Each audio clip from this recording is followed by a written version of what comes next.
앵그리운 선생 부동산입니다. 최근 부동산원 발표에 의하면 2026년도에 서울의 입주 물량이 급감한다는 소식이 나왔습니다.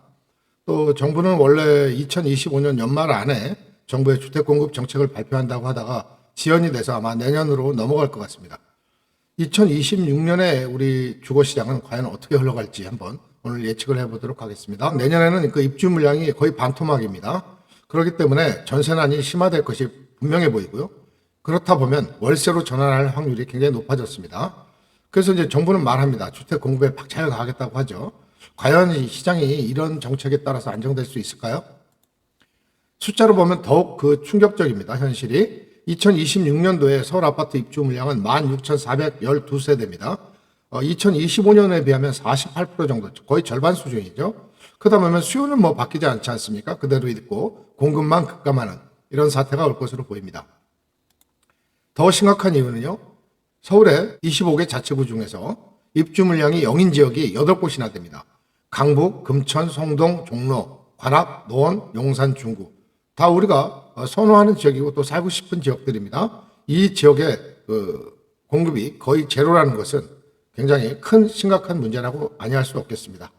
따라서 체감되는 전세난은 우리가 숫자에서 나오는 것보다는 더 심각하지 않을까 이런 생각을 해봅니다.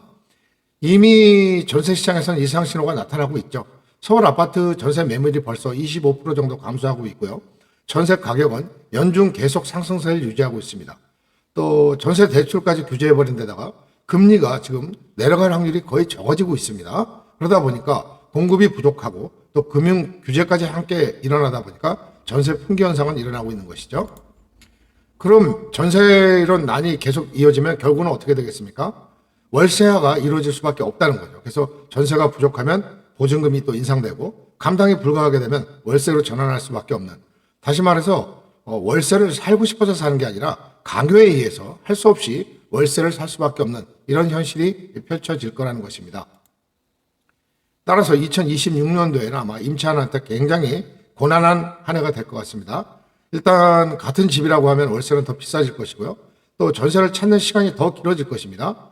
특히 신혼, 청년, 고령층의 주거 불안은 계속 확대될 것으로 보이고 실질적인 주거비가 이제 상승되죠. 월세를 내다 보면. 그러다 보면 소비가 위축됩니다.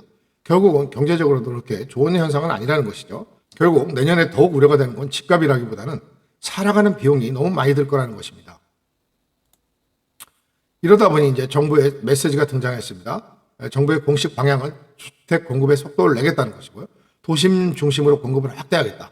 또 중장기 공급 부족을 해소하기 위해서 여러 가지 대책을 내놓겠다는 건데 지금 이 시점에서는 말이 아니라 빠른 실행이 중요하다고 할 수 있겠습니다.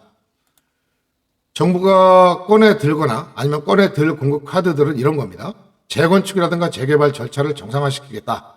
이래서 공급을 확대하겠다는 건데 여기에 지금 이제 해결해야 될 문제가 재건축 같은 경우나 재개발 같은 경우에는 제초한 문제가 있습니다.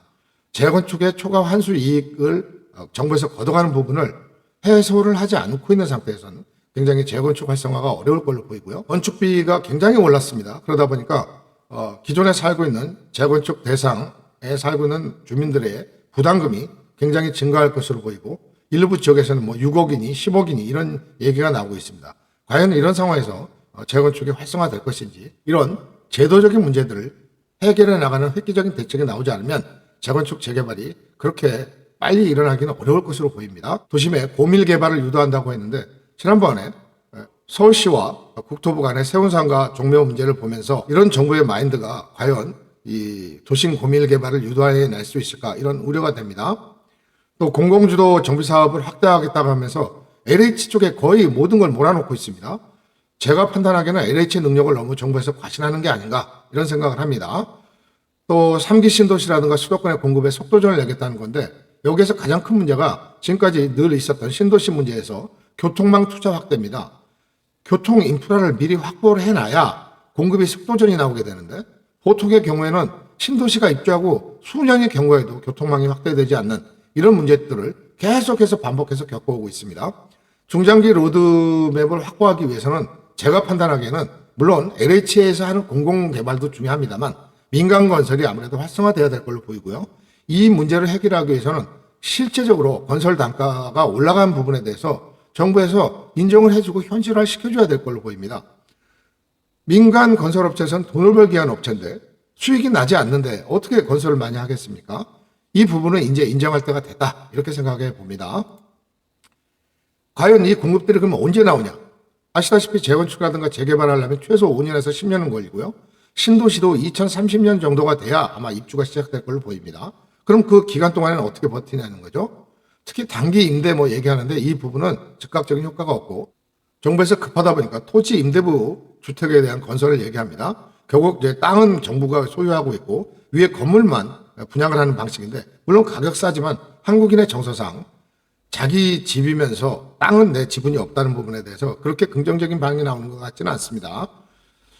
어쨌든 2026년에서부터 28년까지는 공백 구간이 발생할 걸로 보입니다. 그래서 지금 시장 상황은요, 사람들은 이제 미래보다는 당장 살 집을 찾고 있고요. 또 입주 부족은 바로 가격에 반영이 되게 돼 있습니다. 전세 월세의 상승은 집값 상승의 선행 지표라는 건 우리가 너무나 잘 알고 있는 부분입니다. 공급 계획을 짜는 게 중요한 게 아니고 당장 공급을 해야 되는데, 그러기 위해서는 제가 보기에는 거래 활성화 정책도 내놔야 됩니다. 거래 활성화를 통해서 기존 주택이 많이 나오는 것도 결국은 주택 공급이지 않습니까?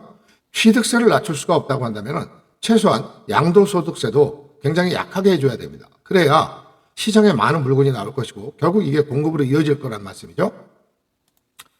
그래서 제가 보기에는 시장은 이렇게 흘러갈 것 같습니다. 일단 한 2년간은 전세난이 계속되고요. 월세 상승의 압력은 계속 유지될 걸로 보입니다. 물론 한 3에서 5년, 대체로 보면 2030년 정도가 되면 아마 공급이 어느 정도 가시화되면서 안정 가능성이 보입니다. 이때는 오히려 물량이 많아지게 되면 지역별 차등화 현상이 더 심화될 걸로 보입니다. 핵심 지역에 있는 집값은 더 상승을 할 것이고 외곽에는 집이 많아지다 보면 그곳의 집값은 하향할 가능성도 있다는 것이죠. 지금 이제 정부는 공급을 말하고 있지만 시장은 부족을 체감하고 있습니다. 2026년도 이후에는 서울 주거시장에 집값 문제가 더 큰 게 아니고 아마 거주 불안 문제가 가장 핵심 요소가 될 걸로 보입니다. 따라서 임차인은 굉장히 대비가 필요합니다. 그래서 제가 판단하기에는 전세를 연장할 수 있는 부분들은 조금 부담을 하시더라도 연장을 하면서 기다리고 잘 버티는 게 중요하다고 생각하고요. 실소유자 입장에서는 능력을 총동원해서 핵심 지역에 들어오기가 어렵다면 지역적인 거점 지역이나 지역 매수가 필요하다, 이런 생각이 듭니다. 물론 이런 상황들이 펼쳐지는 게 현 정부만의 문제는 아니고요. 현 정부는 6개월밖에 안 됐고 과거 결국은 문재인 정부부터 시작된 공급 부족 현상이 윤석열 정부 때는 사실 공급을 거의 할 계획을 짜지도 않았을 뿐더러 오늘에 와서 현실적으로 나타나고 있다, 이렇게 보여지는 것입니다. 참 답답한 현실이죠. 한숨만 나오게 합니다만 우리가 이 안에서도 답을 찾아내야 되고 또 오히려 이런 게 역으로 발생하면 기회가 될 수도 있다는 점도 여러분들 잊지 마시기 바랍니다. 앞으로도 앵그리 윤 선생 부동산 많이 사랑해 주시고요. 구독, 좋아요 또 부탁드리겠습니다. 앞으로도 계속 여러분들과 머리를 맞대고 올바른 대처 방안을 찾는데 최선을 다해 나가겠습니다. 감사합니다.